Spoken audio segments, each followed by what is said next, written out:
ሰላም ጤና ይስጥልኝ እንደምናላችሁ ይህ የስምንተኛ ክፍል ሲቲዝንሺፕ ኤጁኬሽን ዩኒት 3 ዲሞክራሲ የሚለው ዩኒታችን ነው። በዚህ ቪዲዮ የዩኒቱን የመጨረሻ ክፍል ወይም ደግሞ አራተኛ ክፍል እናያለን። እንግዲህ እንደምታዩት ቶፒካችን the importance of indigenous democratic values and institutions የሚል ቶፒክ ይኖረናል መጀመሪያ ላይ።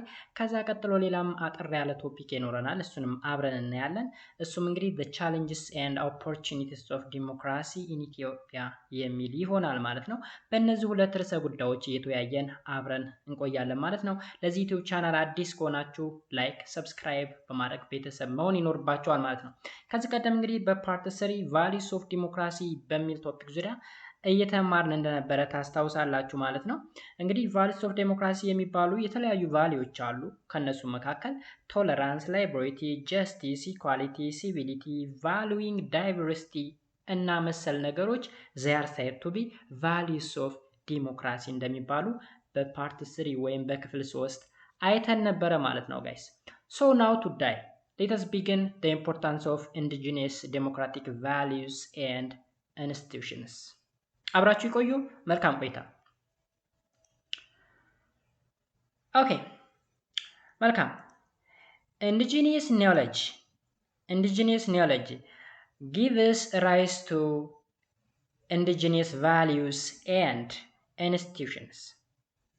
Alright, indigenous knowledge gives rise to indigenous values and institutions. እንግዲህ አገር በቀል የሆነ እውቀት አለ። ይህ አገር በቀል ደግሞ አገር በቀል የሆኑ ቫሊዩስ ኤንድ ኢንስቲትዩሽኖች እንዲኖሩን ያደርጋል ማለት ነው። ጀስት መርሆች፣ አገር በቀል የሆነ መርህ፣ የራሳችን የምንለው መርህ፣ የራሳችን የምንለው ተቋም ወይም ኢንስቲትዩሽን እንዲኖረን ምን ያስፈልጋል? ኢንዲጂኒየስ ኖሌጅ is very important. Okay, indigenous knowledge is a system for creating, retaining, adopting and expanding knowledge as a legacy for the future generation. Look, indigenous knowledge ወይም አገር በቀል እውቀት የምንለው ለፊውቸር ጀነሬሽን የተለያዩ ሲስተሞችን ክሬት ለማድረግ፣ ሪቴን ለማድረግ፣ አዳፕት ለማድረግ፣ ኤክስፓንድ ለማድረግ ስፔሻሊ ምን ኒዮሎጂን ማለት ነው። ምን አይነት ኒዮሎጂን? ኢንዲጂነስ የሆነ ኒዮሎጂን ክሬት ለማድረግ፣ ሪቴን፣ አዳፕት እንዲሁም ኤክስፓንድ ለማድረግ ይጠቅማል። ጀስት እንደ ሌጋሲ ሆኖ ያገለግላል፣ እንደ አሻራ ማለት ነው። So indigenous knowledge ሲስተም ነው። ሲስተም ፎር ክሪኤቲንግ። ምን አይነት ሲስተም? ክሪኤት የማድረግ ሲስተም። ምን አይነት ሲስተም? ሪቴን የማድረግ ሲስተም፣ አዳፕት የማድረግ ሲስተም፣ ኤክስፓንድ የማድረግ ሲስተም። ምንን? ኒዮሎጂን ማለት ነው። ለማን ካል? for the future generation. Alright, it is the ability to create, accumulate and transmit knowledge for the basic survival as well as for the people's well-being. እንግዲህ ኤቢሊቲ ነው፣ አቅም ነው ወይም ችሎታ ነው። ምን የማድረግ? ክሬት የማድረግ። ምን የማድረግ? አኮሙሌት የማድረግ። ምን የማድረግ? ትራንስሚት የማድረግ። ምንን? ኒዮሎጂን። ኦኬ ለምን? for the basic survival as well as for the people's well-being ለህዝቦች ወይም ለሰዎች ደህንነት ሲባል ወይም ለመኖር ሲባል ከትውልድ ወደ ትውልድ ትራንስሚት የሚደረግ ኒዮሎጂ ይኖራል። ሲኒዮሎጂ ደግሞ ትራንስሚት ሊሆን የሚችለው when there is indigenous knowledge ባለ ጊዜ ነው ማለት ነው፣ ወይም ሲኖር ነው።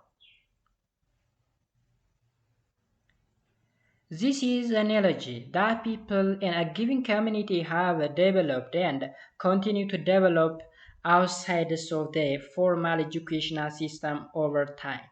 እንግዲህ ኒዮሎጂ ነው። ምኑ? ኢንዲጂነስ ኖሌጅ ምንለው ሲምፕሊ ኒዮሎጂ ነው። ግን ምን አይነት ኒዮሎጂ ካል? በሆነ ጊቭን ኮሚኒቲ ውስጥ ያለ ዴቨሎፕ የሚሆን የሚቀጥል ኦልራይት ከፎርማል ኤጁኬሽናል ሲስተም ውጪ የሆነ ማለት ነው። it could be of a specific ethnic group ምናልባትም የሆነ ጎሳ ብቻ የሚከተለውም ኒዮሎጂ ሊሆን ይችላል። የሆነ ብሔር ብቻ የሚከተለውም ኒዮሎጂ ሊሆን ይችላል። so that knowledge is said to be indigenous knowledge. Alright, Ethiopia is a home to diverse ranges of society. The societies each have their own indigenous values and institutions for electing elders, resolving conflicts, and mobilizing the public for the common good. Look, ኢትዮጵያ እንግዲህ የብዙ ሶሳይቲዎች መኖሪያ ሀገር ነች። ብዙ ብሔርና ብሔረሰቦች ያሉባት ሀገር ነች።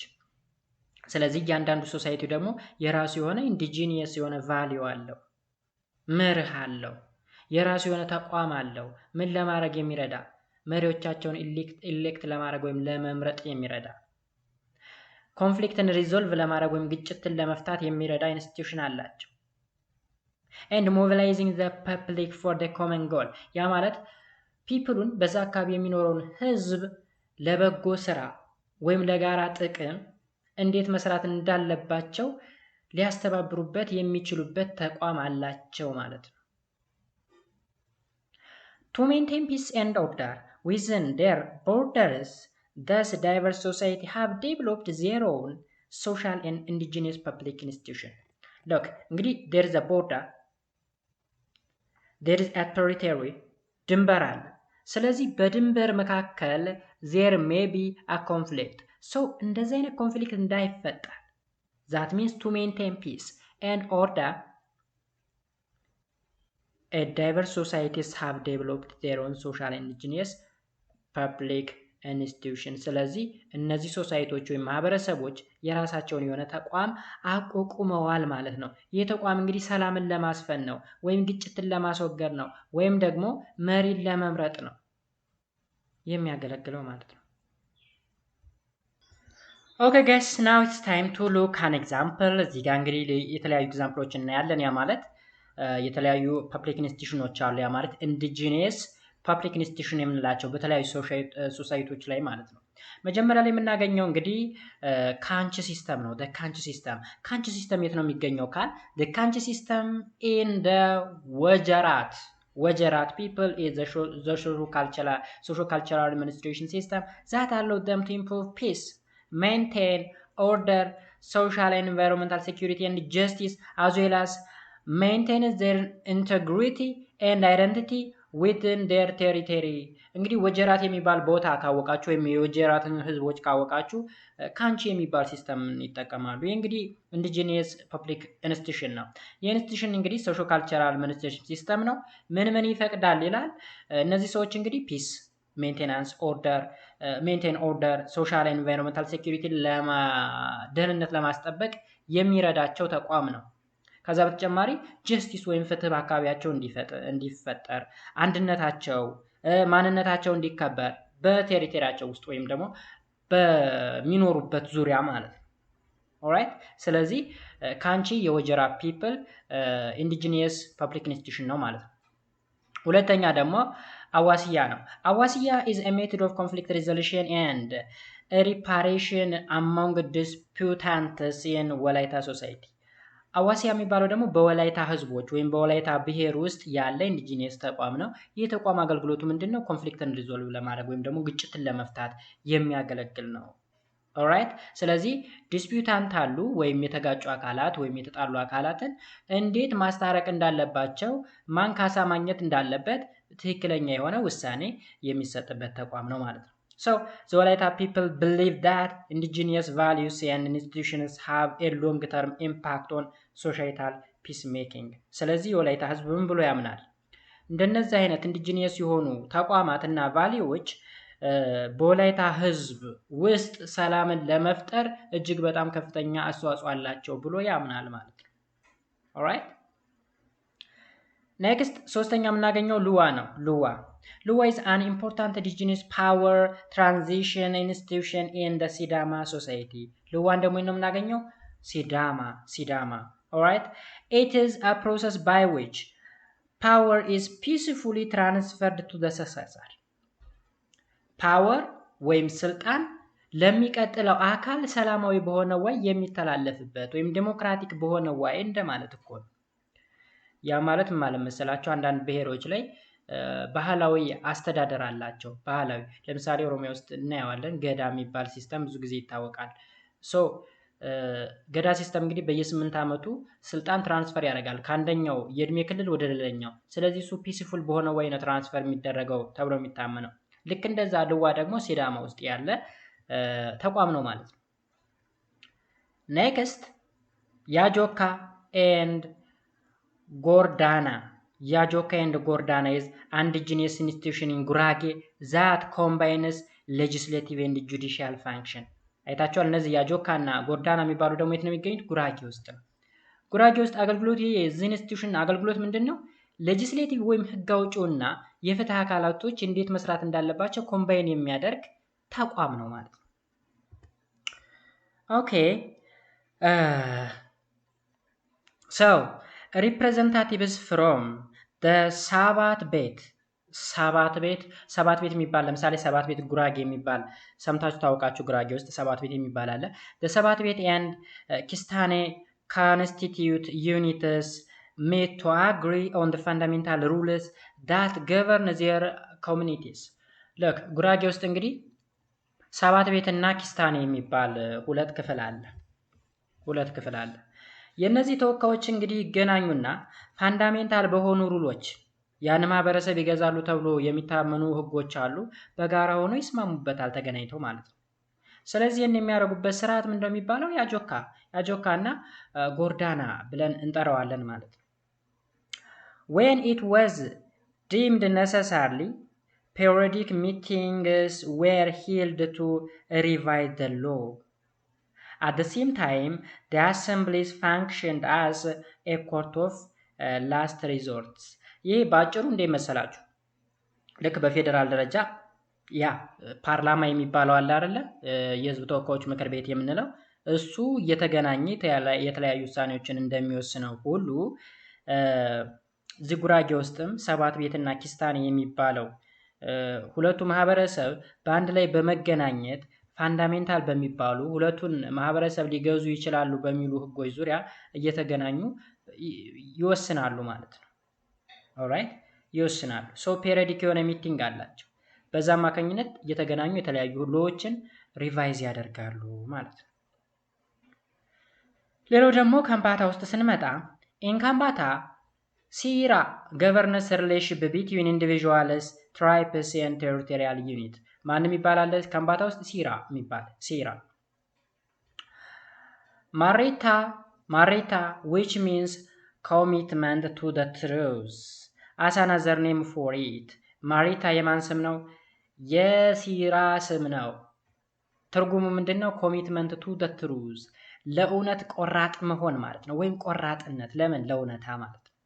the territorial or tribal councillors carry out their duties in accordance with their ሲራ። በዋናነት እንግዲህ ቴሪቶሪያቸውን ማስከበር ወይም ድንበራቸውን ማንም ገብቶ ጥቃት እንዳያደርስ ሊከላከሉበት የሚችሉበት ተቋም ነው ማለት ነው። love affairs, marriage, family relationship, peer group association, work and entertainment parties, game and sport, hunting band and so on are all banned by ሲራ specific to the activity.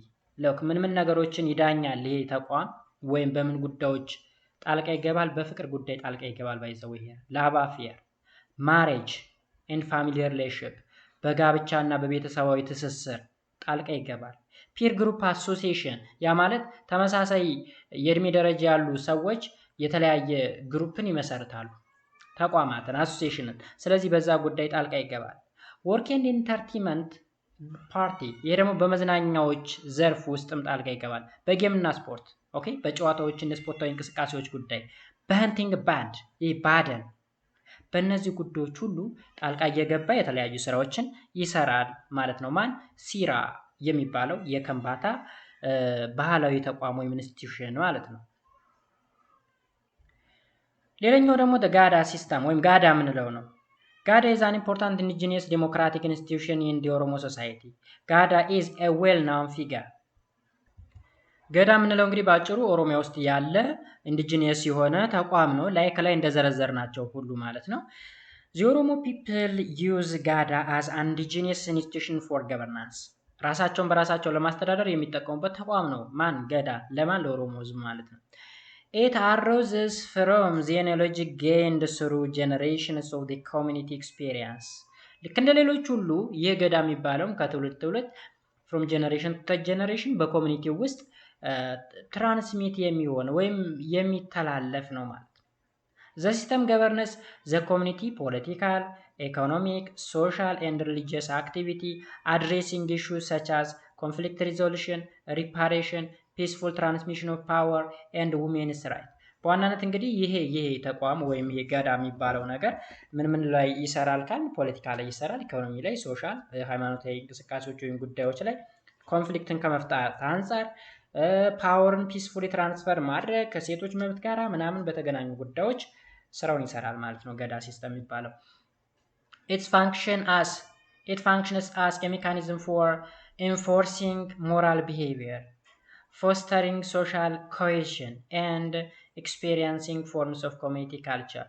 ባጭሩ እንግዲህ ኦሮሚያ ክልል ውስጥ ወይም በኦሮሚያ ብሔር ውስጥ ክልል የሚለው ልተውና ብሔር ብዬ ልሂድ ቢኮዝ ክልል የተባለው ጀስት በቅርብ የተዋቀረ ነገር ስለሆነ ማለት ነው። ክልል የሚባለው ተመሳሳይ ቋንቋ የሚናገሩ ሰዎች የሚኖሩበት ተብሎ የተከለለ ነገር ስለሆነ ነው። ብሔር ከሆነ ግን ጀስት ኦሮሞኛ ተናጋሪ ሌላ ክልል ውስጥ ሊኖር ይችላል፣ አማርኛ ተናጋሪ ሌላ ክልል ውስጥ ሊኖር ይችላል።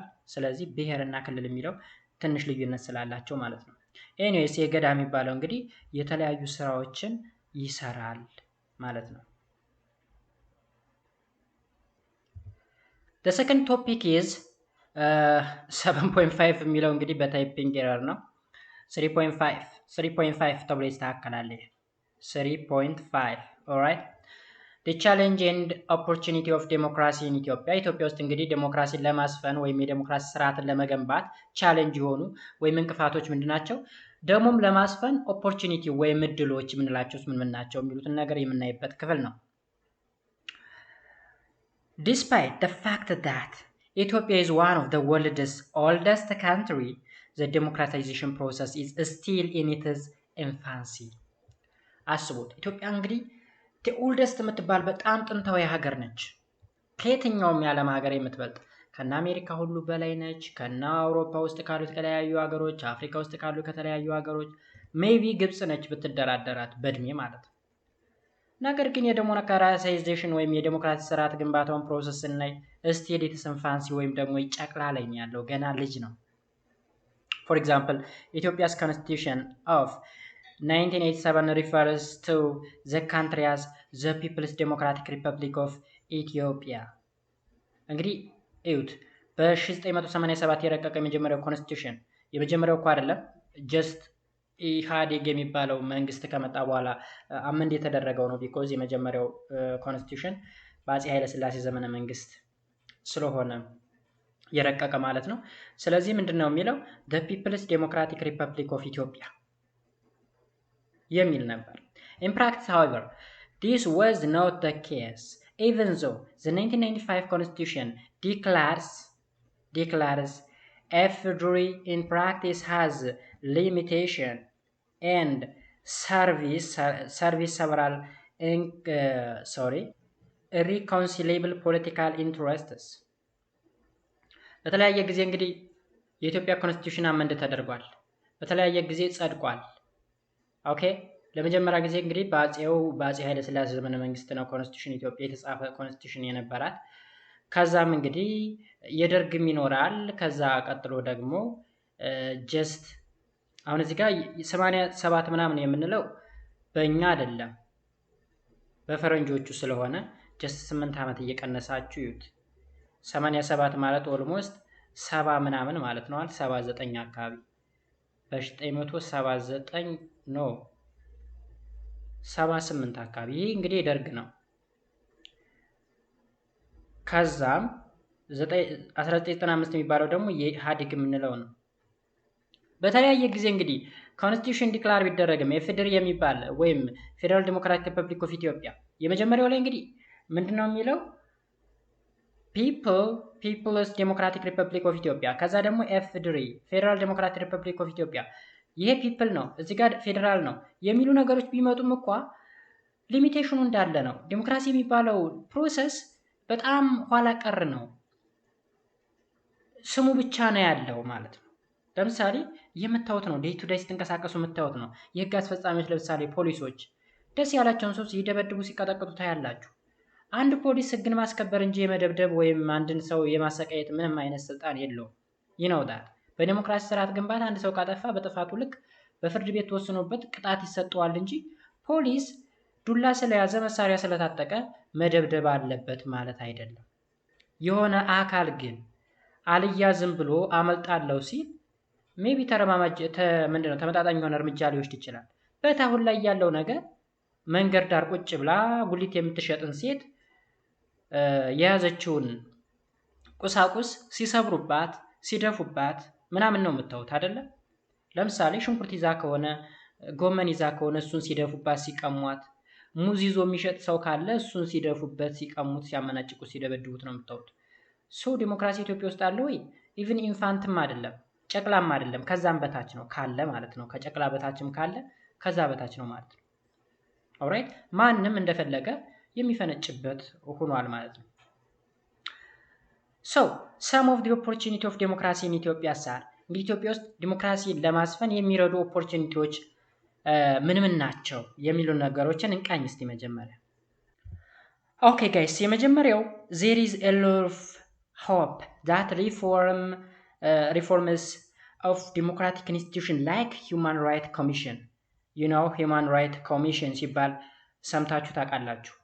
የሰብአዊ መብት ኮሚሽን የሚባለው ማለት ነው።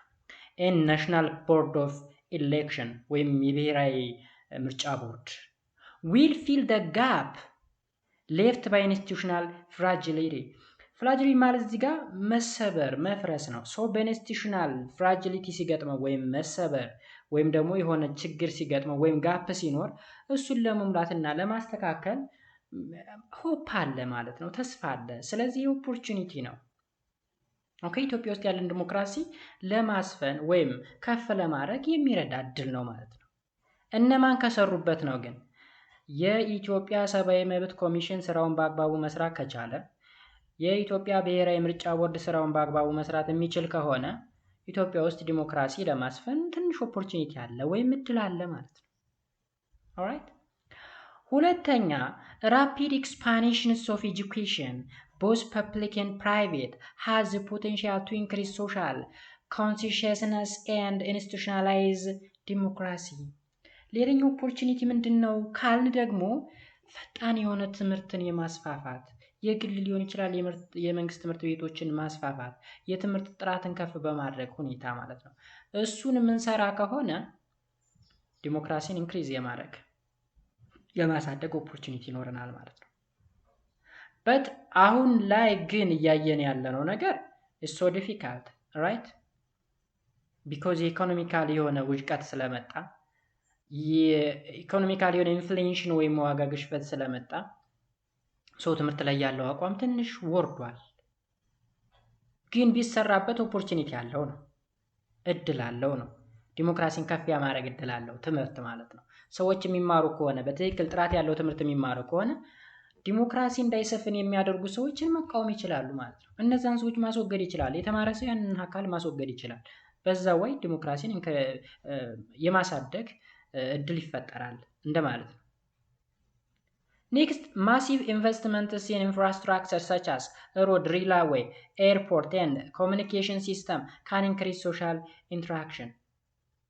አያችሁ ማሲቭ የሚባል በጣም ግዙፍ የሚባሉ የኢንቨስትመንት መሰረተ ልማቶች አሉ። ለምሳሌ መንገዶች፣ የባቡር መንገዶች፣ የኤር መንገዶች እንዲሁም ኮሚኒኬሽን ሲስተም እነዚህ እንግዲህ ሶሻል ኢንተራክሽንን ኢንክሪዝ ያደርጉታል። ሶሻል ኢንተራክሽን ኢንክሪዝ አደረገ ማለት ዲሞክራታይዜሽን በቀላሉ ከፍ ማድረግ ይቻላል። ይሄ ሌላኛው ኦፖርቹኒቲ ነው ማለት ነው። Next, significant investments in agriculture and agro industry as a part of border industrial development to boost rural productivity and living standard. ሌላኛው ዲሞክራሲ ልናሳድግበት እድል የሚኖረን ምን ማድረግ ከቻልን ነው? አግሪካልቸር ላይ እና አግሮ ኢንዱስትሪ ላይ ከፍተኛ የሆነ ኢንቨስትመንት ፈጥረን መስራት የምንችል ከሆነ። አሁን ግብርና ነው የኢትዮጵያ የኢኮኖሚ ዋልታ ወይም መሰረት። እሱን አሳድገን ኢንዱስትሪ መር የሆነ ይህን ግብርና ወደ ኢንዱስትሪ ዘርፍ የምናሸጋግር ከሆነ እና ገጠር አካባቢ ያለውን ሊቪንግ ስታንዳርድ ማሳደግ ከቻል ዲሞክራሲን ማምጣት ይቻላል ነው። There is a massive investment in water resource for power and irrigation. This expand employment opportunity for youth and other social group will also kicking off economic change. አሁን የውሃ ሀብት አለ።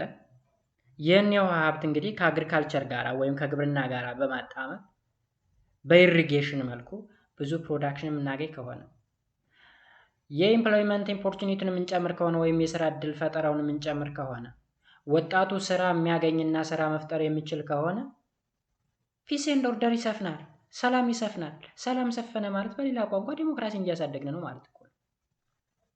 በትየታየ ያለው ነገር እሱ አይደለም። የስራ አጡ ቁጥር በከፍተኛ ሁኔታ ኢንክሪዝ እያደረገ ነው እየመጣ ያለው። ግን ኢትዮጵያ ውስጥ እነዚህ ነገሮች ቢሰሩ ዲሞክራሲን የማሳደግ እድል ይፈጠራል ወይም ኦፖርቹኒቲ አለ ነው። በዛው አንደርስታንድ ማድረጉ ተገቢ ነው። ሌላኛውና የመጨረሻው private and public investment in tourism in area where the country has comparative advantage such as climate, colorful history and diverse culture and so on. የፕራይቬት እና ፐብሊክ ወይም የመንግስትና የግል ኢንቨስትመንቶች አሉ። ስፔሻል ኢንቨስትመንት ማን ነው? ቱሪዝም ላይ። ስለዚህ እነዚህ ቦታዎች ላይም ጀስት ጥሩ ነገር ቢሰራ የተለያዩ የተፈጥሮ መስህቦች አሉን፣ ሰው ሰራሽ መስህቦች አሉ። በግልም ሆነ በመንግስት ኢንቨስት በማድረግ እነዚህ ላይ ከፍተኛ የሆነ ስራ ብንሰራ እና ኢኮኖሚያችንን ከፍ ቢል እና ሀገራችንን ሌሎች ሰዎች ማስተዋወቅ ብንችል ዲሞክራሲን የመፍጠር ወይም የማሳደግ እድሉ ይኖረናል ወይም ኦፖርቹኒቲ ይኖረናል። ዛት ኢዝ ኢት ጋይስ።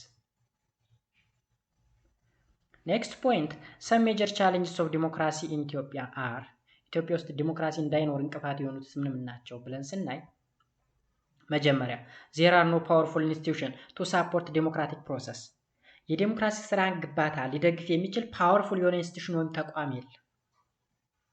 without a strong institution it's difficult to imagine democracy ለዲሞክራሲ ስርዓት ግንባታ የቆመ ጠንካራ ተቋም በሌለበት ሁኔታ ዲሞክራሲን ኢማጂን ማድረግ ማሰብ is difficult አይቻልም ጋይስ። in that case administrations would be based on the leaders of personal preference ስለዚህ ፓወርፉል የሆኑ ዲሞክራሲን ለማስፈን የሚረዱ ኢንስቲትዩሽኖች ከሌሉ አድሚኒስትሬሽን ሲስተሙ የሚወሰነው በሊደሩ ፐርሰናል ፕሬፈረንስ ነው ወይም በመሪው ዊሊንግ ነው፣ ፍላጎት ነው። ያ you can see ኢትዮጵያ ውስጥ ማየት ትችላላችሁ። ለምሳሌ ዲሞክራሲ ስራ ግንባታ የሚባለው ነገር በጣም የወረደ ስለሆነ በሚመራን አካል ነው እያንዳንዱ ነገር የሚወሰነው ማለት ነው እንጂ በፐብሊክ ኢንተረስት አይደለም ወይም በህዝቡ ፍላጎት አይደለም። መሪው አካል እንዲሆን ከተባለ ህዝቡ ተመቸውም አልተመቸውም ይሆናል ማለት ነው። ግን ስትሮንግ የሆኑ ዲሞክራቲክን ሊያጎለብቱ የሚችሉ ኢንስቲትዩሽኖች ካሉ መሪውን ጨምሮ ሊገዙት ይችላሉ ማለት ነው። ለምሳሌ ትልልቅ የዲሞክራሲ ስርዓት ያለባቸው ሀገሮችን መጥቀስ ይቻላል። እንደነ አሜሪካ፣ አውሮፓ ውስጥ ያሉ ሀገሮች ለምሳሌ እንደነ እንግሊዝ፣ ፈረንሳይ፣ ጣሊያን ምናምን የመሳሰሉ ሀገሮች አሉ። እዚህ ቦታ ላይ ለምሳሌ መሪው either the prime minister or the president የሆነ ስህተት ተሰራ ያወርዱና ያስወግዱታል ማለት ነው። ምንም ተኩስ ድብድብ ምናምን አያስፈልግም። ዲሞክራሲ በራሱ ያን አካል እንዲቀጣ እንዲወርድ ያደርገዋል ማለት ነው። ኦኬ። ስለዚህ ጥሩ እስከሰራ ድረስ ስልጣን ላይ ሊቀመጥ ይችላል፣ ካልሰራ ይወገዳል።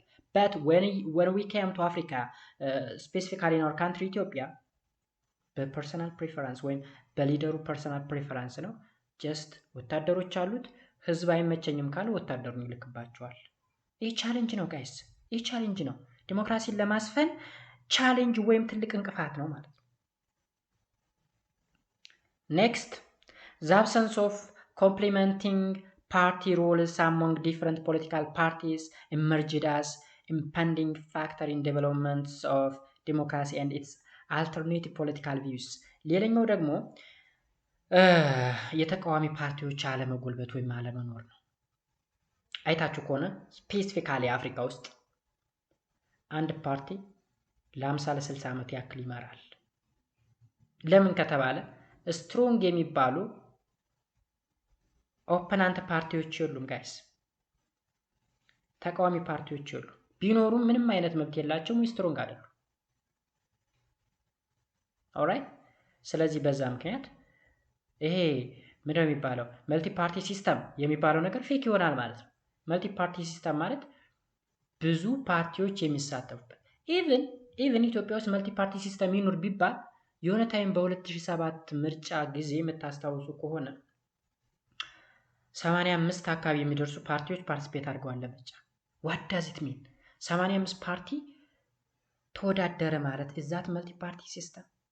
ይህ አንድየውን በቃ ድብልቅልቅልቅ አድርጎ ህዝቡ የሚመርጠውን ግራ እንዲጋባ የማድረግ አንድ የገነነ ፓርቲ ይኖራል። ሌሎቹ እነዚህ 80 ምናምን ነው 70 ምናምን የሚደርሱት ፓርቲዎች ደግሞ በጣም ጥቅቅን ናቸው፣ የተበታተኑ ማለት ነው። ኦኬ በት እነዚህ ፓርቲዎች ወደ 3 ዝቅ ቢሉ ወይም ወደ 2 ዝቅ ቢሉ ዋናውን ሩሊንግ ፓርቲውን ቻሌንጅ ማድረግ ይችላሉ። ኦልራይት። ግን ሁሉም ስልጣን ስለሚፈልግ የራሱን ፓርቲ አቋቁሞ አሸንፊ ስልጣን ይዛለው ነው የሚል እንጂ ኢትዮጵያ ውስጥ ዲሞክራሲ ስርዓት ግንባታ ላይ ፓርቲሲፔት ላድርግ ብለው አይደለም የሚሰሩት። ሶ ይሄ ሌላኛ ቻሌንጅ ነው። ኤኒዌይስ had it been competitive political system, it could regulate the incumbent's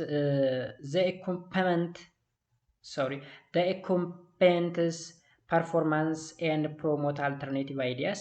ባጭሩ እንግዲህ እዚህ ሀሳብ ጋር እየተያያዘ ነው ሰዋራችሁ የነበረው ጋራ ሰው ሩሊንግ ፓርቲውን ቻሌንጅ ሊያደርጉ የሚችሉ ኦፖናንት ፓርቲዎች አለመኖራቸው ለዲሞክራሲ ስርዓት ግንባታ ቻሌንጅ ነው በሚል ያዙት። ሌላው another issue that is prerequisite for the democracy is the lack of uninformed society.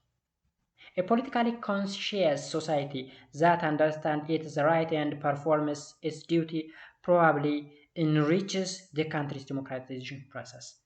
ኢንፎርሜድ የሆነ ሶሳይቲ የለም፣ ስለ ዲሞክራሲ እውቅና ያለው ማህበረሰብ የለም ኢትዮጵያ ውስጥ ማለት ነው።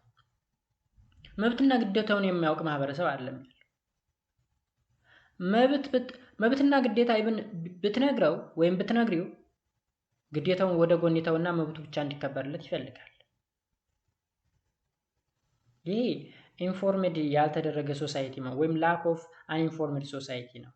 ስለዚህ መንግስት የሆነ ነገር ቢያደርግ መቃወም የሚችል አይደለም ሶሳይቲው።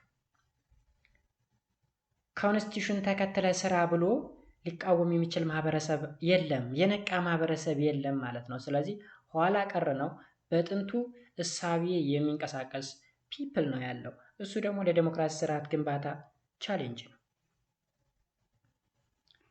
ሌላኛው the media is a vital public institution. The general public does not have access to media outlets that exist. ሌላኛው ሚዲያ ነው። እንግዲህ ሚዲያ ብዙ ማህበረሰቦች ላይ ተደራሽነት የለውም። ስለዚህ መንግስት ምን እያደረገ እንዳለ ምን አይነት ስራ እየሰራ እንዳለ ለብዙ ህዝብ አይደርሰው ማለት ነው። ሜቢ እናንተ ከተማ ላይ ስለሆናችሁ እኔ የምናገረውን የማስተምረውን ነገር እየደረሳችሁ ነው። this is media by the way, social media, right? በዩቲዩብ ነው እያስረዳኋችኋል እያስተማርኳችሁ ያለሁት። so YouTube is one form of social media. ይህ ሶሻል ሚዲያ ደግሞ ተደራሽነቱ የለም ከተማ ላይ ነው። በኢትዮጵያ አብዛኛው ክፍል ምንድነው ከተባለ ገጠር ነው። ስለዚህ ገጠር አካባቢ ሶሻል ሚዲያዎች አይደርሱም። ሶሻል ሚዲያም ብቻ ባይሆን ማስ ሚዲያዎች አይደርሱም ማለት ነው። በዛ ምክንያት ዲሞክራሲን ማስፋፋት ይከብዳል። ማን ምን እያደረገ እንደሆነ ኢንፎርሜድ የማይሆኑ ከሆነ it's so difficult to build a democratic system, students. They don't conduct independent analysis of varied issue. እንግዲህ በተለያዩ ጉዳዮች ላይ ኢንዲፔንደንትሊ ነገሮችን አናላይዝ ማድረግ ወይም መተንተን አይቻልም ማለት ነው ሚዲያ ከሌለ። ስለዚህ the absence of media ብለን እንወስደው ሌላኛው ቻሌንጅ። ሌላው the prevalence of weak political participation also hinder the expected development of democratization. ሌላው ደግሞ ዝቅተኛ የሆነ የፖለቲካል ተሳትፎ ፒፕሉን አሁን በተደጋጋሚ ለብዙ ዘመን ምርጫ ላይ ያስወጥተው አስመርጠውታል። በሚመረጥበት ጊዜ እንግዲህ ተመሳሳይ ፓርቲ ነው ሁሉ የሚያሸንፍ ፒፕሉ የማይፈልገው ማለት ተገዶ የሆነን አካል እንዲመርጥ ይደረጋል። እንግዲህ በስመ ዲሞክራሲ ምርጫ ይባልና እንዲመራ የተፈለገው አካል ይመረጣል። በገዢው መንግስት ግፊት ፒፕሉ ያልፈለገው መንግስት እንዲመረጥ ይደረጋል ማለት ነው። በዛ ምክንያት ፒፕሉ ሲሰለቸው ምርጫ አልሳተፍም እያለ እየመጣ ነው አሁን ላይ። ምረጥ ሲባል አይ አልመርጥ ምንም አዲስ ነገር ላይኖር ለምን እመርጣለሁ? ስለዚህ ዊክ ፖለቲካል ፓርቲሲፔሽን እንለዋለን ይሄን። ወይም ደግሞ አገሪቱን እያንቀሳቀሳት ያለው የፖለቲካው ስርዓት ነው። የትኛውንም እንቅስቃሴ ብታዩት ፖለቲካ የበላይ ነው። በአንድ ሀገር ውስጥ ፖለቲካ የበላይ ከሆነ ሀገሪቱ ወደ ኋላ ነው የምትሄደው። ኦራይት። ስለዚህ የበላይ ሆኖ ሲንቀሳቀስ ፒፕሉ እኔ ምን አገባኝ፣ ፖለቲካ አልወድም፣ ፖለቲካ አይመቸኝም እያለ ሲተው ዲሞክራሲ የሚባለውን ስርዓት እንደዘነጋው ቁጠሩት። ቢኮዝ በፒፕሉ ዳይሬክት በሆነ ፓርቲሲፔሽን አማካኝነት ነው ዲሞክራሲ ማስፈን የሚቻለው እንጂ በተወሰኑ ግሩፖች ብቻ አይደለም። ሶ the civil service is no longer viable and separation of government from politics is still incomplete። አያችሁ፣ ኢትዮጵያ ውስጥ በጣም ግራ የሚያጋባው ነገር ምን እንደሆነ ታውቃላችሁ? የገቨርንመንትና ፓርቲዎች የተቀላቀሉ ናቸው። የኢትዮጵያ መንግስትና ኢትዮጵያን የሚመራው ፓርቲ ተቀላቅለዋል። ግን የተለያዩ ነገሮች ናቸው። ሩሊንግ ፓርቲ ሌላ ነው and ገቨርንመንት ሌላ ነው። ቢኮዝ ገቨርንመንት ውስጥ የተለያዩ ፓርቲዎች አሉ። አንደርስታንድ። ለምሳሌ the highest power ወይም ትልቁ ስልጣን ያለው የት ነው ካል which is a ፓርላማ ውስጥ ነው። ሶ ፓርላማ ውስጥ የተለያዩ ፓርቲዎች ስብስብ አለ። በምርጫዎች ወቅት ያሸነፉ ሌሎች ፓርቲዎች አሉ። ትንሽ ድምጽ ማን ነው የሆነ አካባቢ ላይ ብቻ አሸንፈው ግን እንደ ሀገር ሲታይ ገዢው መደብ ያሸነፈበት ውስን ሌሎች ፓርቲዎች ደግሞ ያሸነፉበት። ስለዚህ የተወሰኑም ቢሆኑ የሌላ ፓርቲ አባላት ፓርላማ ውስጥ ይኖራሉ። በዚህ ጊዜ ምን ይከሰታል መሰላችሁ? ሩሊንግ ፓርቲው እነዛን የተመረጡ የሌላ ፓርቲ አባላቶችን ጨፍልቆ የራሱን አይዲያ ብቻ ያሸጋግራል ወይም ያራምዳል ማለት ነው። ስለዚህ መንግስትና ፓርቲ የተለያዩ ናቸው። በኢትዮጵያ ውስጥ አንድ ተደርጎ ነው የሚቆጠረው። ፒፕሉም አያውቅም፣ መንግስትም እንደማያውቁ ስለሚያውቅ ያደርጓል የሚፈልገውን ነገር ማለት ነው። Poverty is another major factor that prevent our country from achieving democracy። ሌላው ድህነት ነው። ድህነት እንግዲህ ኢትዮጵያ ውስጥ በጣም እያደገ ነው። ድህነት አሁን ሀገር ወደፊት ሲሄድ እየበለጸገ ይሄዳል እንጂ እንዴት ወደ ድህነት ይሄዳል? በቲፊሱ ኢትዮጵያ የምታወቅ ከሆነ ወደ ድህነት በጣም ወደ ላይ ከፍ እያለ ነው። የድህነት አቅማችን በጣም እየጨመረ ደረጃ እያገኘን ነው። ኦኬ፣ የሆነ ጊዜ ለምሳሌ በድህነት 10ኛ ደረጃ ሆነን ከነበረ ወደ 9 ወደ 8 ወደ 3ኛ ደረጃ በጣም ደረጃችን እያሻሻለ ነው በፖቨርቲ ማለት ነው። ኦልሞስት አሁን ይሄን ቪዲዮ እየሰራው ባለውበት ጊዜ ኢትዮጵያ ውስጥ 72% 72% እንግዲህ ከግማሽ ፐርሰንት በላይ ኦልሞስት ስንት ማለት ነው? 75% ማለት 3/4 አይ ቲንክ 3/4 የሚደርስ የኢትዮጵያ ህዝብ አንደር ፖቨርቲ ነው ወይም የአብሶሉት ፖቨርቲ የሚባል ፍጹም ድሃ ውስጥ ነው የሚመደብ፣ ፍጹም ድህነት ውስጥ። ስለዚህ ድህነት ዲሞክራሲ እንዳይሰፍን የሚያደርገው ሌላኛው ምክንያት ነው።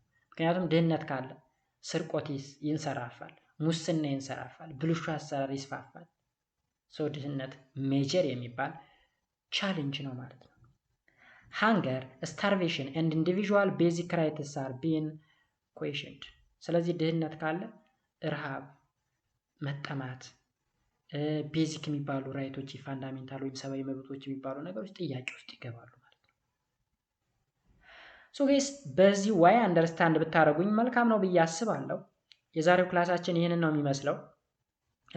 አይ ሆፕ አንደርስታንድ እንዳደረጋችሁ ተስፋ አደርጋለሁ። ለዚህ ዩቲዩብ ቻናል አዲስ ከሆናችሁ አሁንም ላይክ፣ ሰብስክራይብ ማድረጋችሁን እንዳትረሱ። ጥያቄዎች በኤክሰርሳይዝ አካውንት ይሰራሉ።